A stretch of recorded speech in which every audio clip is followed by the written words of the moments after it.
This is a wonderful place to live. But there are some problems here.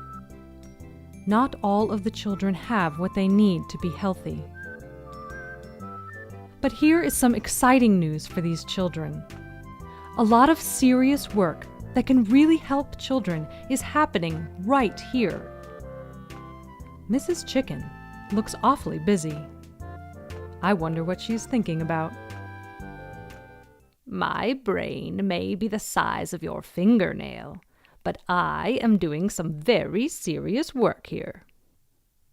What on earth is she so excited about? Dirt! Why, those silly chickens!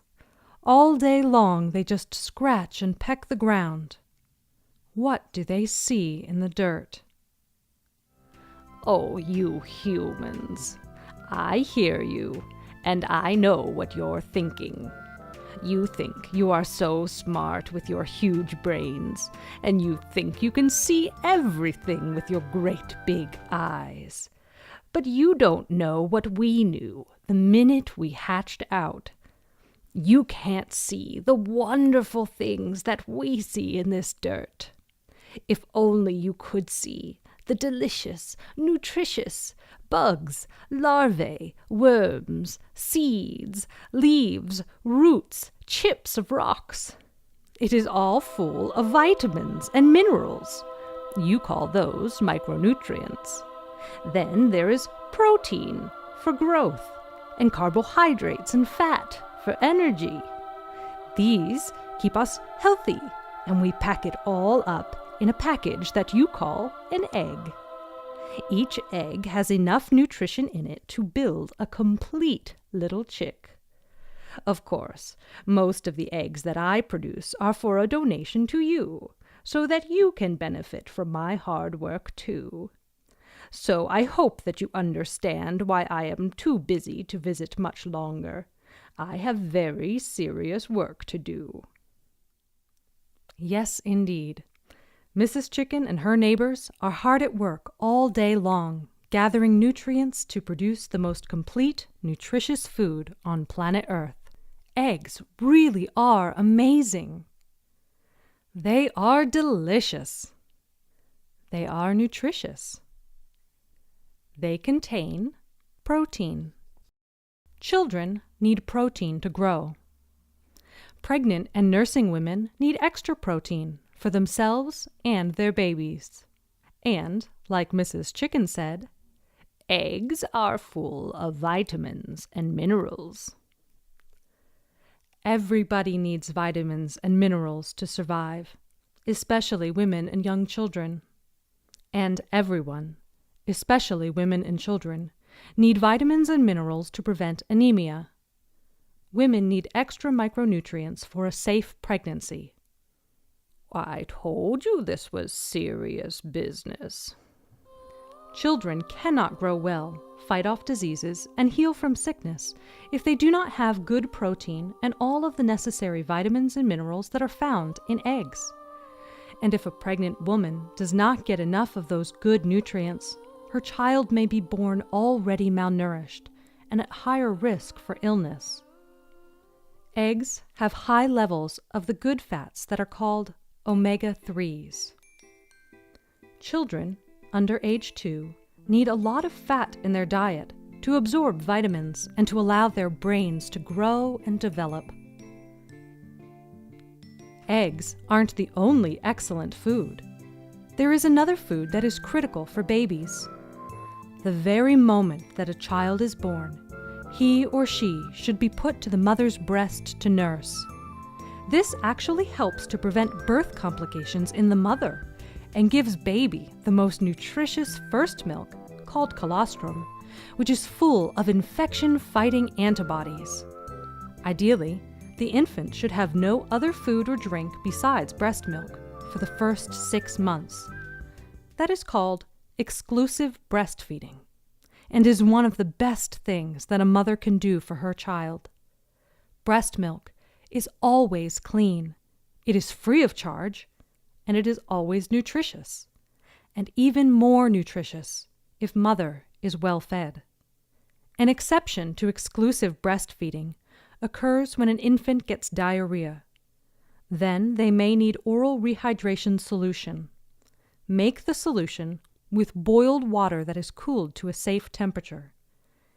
If you ever must put anything into a child's mouth, make sure it is very clean. This includes food, water, and any utensils used to feed the child, including hands. After 6 months, mother should start to feed her child clean, nutritious food, while she continues to breastfeed until the child reaches the age of 2 years.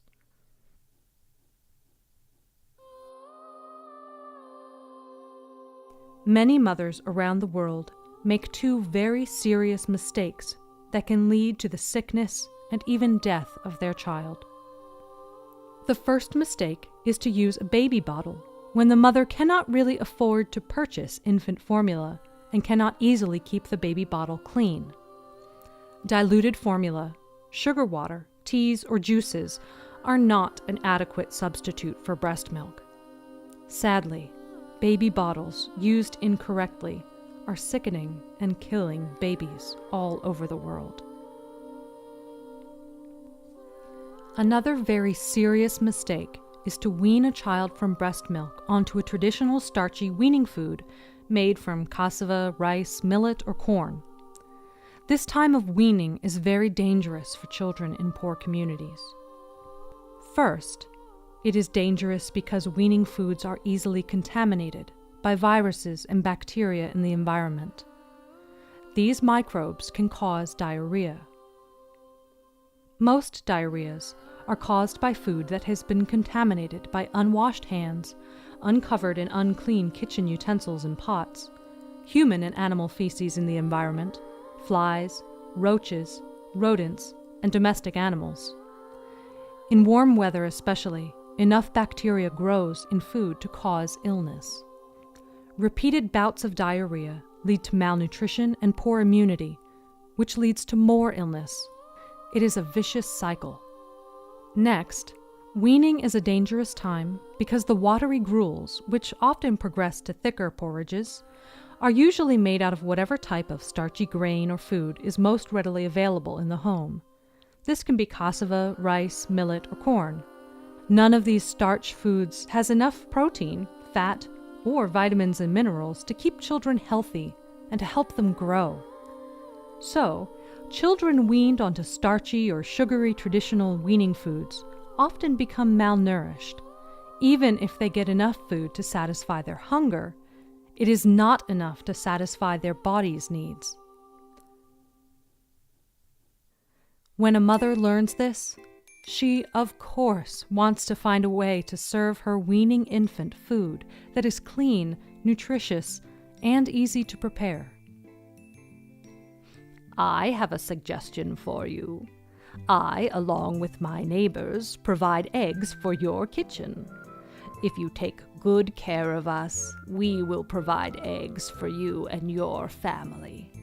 You know, the people who need the best food are the pregnant and nursing women and infants, starting at 6 months up to children of 2 years old. Those youngest children should have at least 1 egg every day. And pregnant moms really should have 3 eggs per day, or other excellent sources of protein, like milk and meat. Well, yes, Mrs. Chicken, you are right. I deliver my eggs to you inside a shell that keeps them clean. You make a good point. A busy mother sometimes prepares a large amount of food and then serves it many times rather than cooking fresh food at every meal. While this saves time, the food may spoil before it is all eaten. I suggest that you boil eggs at the beginning of the day and then keep them in their shell until you are ready to eat them. They will not spoil quickly. They will be clean and will not cause diarrhea. We chickens thrive all over the world, except in Antarctica, where it is too cold. We provide a complete food that can make a tremendous difference in the survival of women and children, especially in poor communities. Just protect us from predators. Make sure we have water. And if you keep us in a cage, feed us right. But if you let us roam in nature, we'll pretty much find our own nutrients and package them in eggs for you." Mrs. Chicken is correct. In communities that have malnutrition in children, just 1 egg a day added to what the child already eats, and 3 eggs per day added to the diet of pregnant and nursing mothers, could make a huge difference in the health of women and children. Right at 6 months, the child should slowly be introduced to the food that the family is eating at the meal. It would be better for most families never to prepare a special starch gruel or porridge for the babies and young children, but just mash the family food and feed it on a spoon to the young ones. Of course, start with easily digested foods like sweet potatoes, fruits, and eggs. And there is something that can make an egg or other cooked food even more nutritious: fortifying food in your own kitchen. This is especially important for families in communities that deal with the problem of malnutrition in children. Food fortification can help to prevent anemia and other serious health problems, especially in women and children, but all family members can benefit from the addition of micronutrient vitamins and minerals to food. Mama Project has a special micronutrient mixture that contains 21 essential vitamins and minerals. It is intended for the mother to add to the food that she prepares for her family in her own home. We highly recommend using eggs and the micronutrients like this. Boil eggs at the beginning of the day for everyone in the family over 6 months old. Then peel and mash each person's eggs separately. Every child should get at least 1 egg. A malnourished child should get 2 or 3 eggs, and a pregnant or nursing mother should get 3. If there aren't enough for everyone, feed the eggs to the youngest growing child and the pregnant mother first. For every egg, mix in 2 teaspoons, 10 milliliters, of fat, such as cooking oil, butter, or solid shortening. This is especially important for the youngest children who often don't get enough fat in their food. Sprinkle with a little bit of iodized salt. Then fortify the food. Using the 0.15 cc mini scoop, add Nora Lynn micronutrients to each person's eggs or other solid cooked food. Use 1 mini scoop for men over 19, 2 for growing children over 6 months, 3 for females ages 15 to 49, 3 for sick or malnourished children or adults.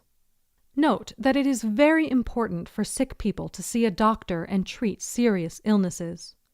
If a person has malaria, get it under control before starting Nora Lynn micronutrients or taking any micronutrients with iron. It is important to divide out separate portions for each family member before adding the micronutrients, so that growing children and women in childbearing age get the micronutrients needed for health. How do you handle the micronutrients? Keep the micronutrient mixture dry, out of sunlight, and out of the reach of children.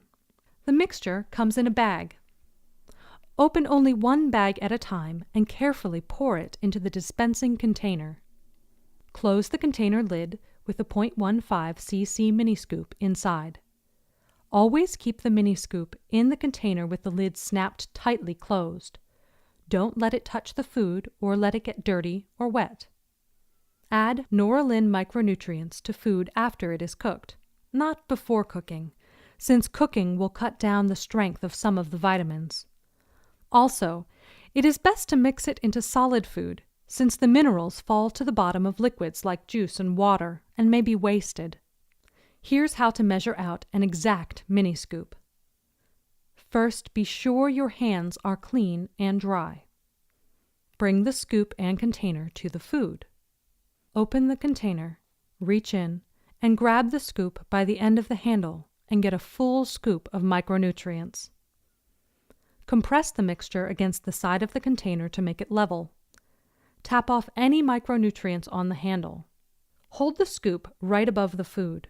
Turn it over and tap it against the side of the container until all of the micronutrients fall onto the food. Don't let the wind carry your micronutrients away. Protect the micronutrients from the wind until you stir them in. Now, actively feed your child with a spoon. Put the food right into the child's mouth to keep it clean and make sure none is wasted. You also need to lovingly encourage children to eat, especially when they are sick. Malnourished children don't always know what their bodies need, but sometimes by instinct, anemic children will crave micronutrients and will eat dirt. If mothers could feed their children fortified foods, there would be less anemia. Micronutrients, vitamins and minerals, which all creatures need to flourish and grow, are found in the natural world. But sometimes families are living in places where the soil has been depleted of essential minerals, so that the crops and animals, including the humans, suffer from mineral deficiency diseases. Then, if the communities do not have land to raise fruits and vegetables, or money to buy them, or the custom of eating them, but are trying to survive on grains alone, the families will also have vitamin deficiencies. In recent years, scientists have unlocked many of the mysteries of health and nutrition, and have learned that fortifying food can help to keep families healthy. Communities need to work together to conquer the problems that cause children to be malnourished. Hopefully, you have gotten some new ideas today, and the important and life-saving facts about foods like eggs and oil, the value of exclusive breastfeeding, and the dangers of starchy weaning foods can help all of the members of your community achieve better health, especially the most vulnerable women and children. As you fortify food for your family, you bring the advance of modern science into your home. I wish you the best of luck, my dear friends. May your little ones grow strong and healthy. And when you see me in the yard, picking through the dirt, don't forget to say hello.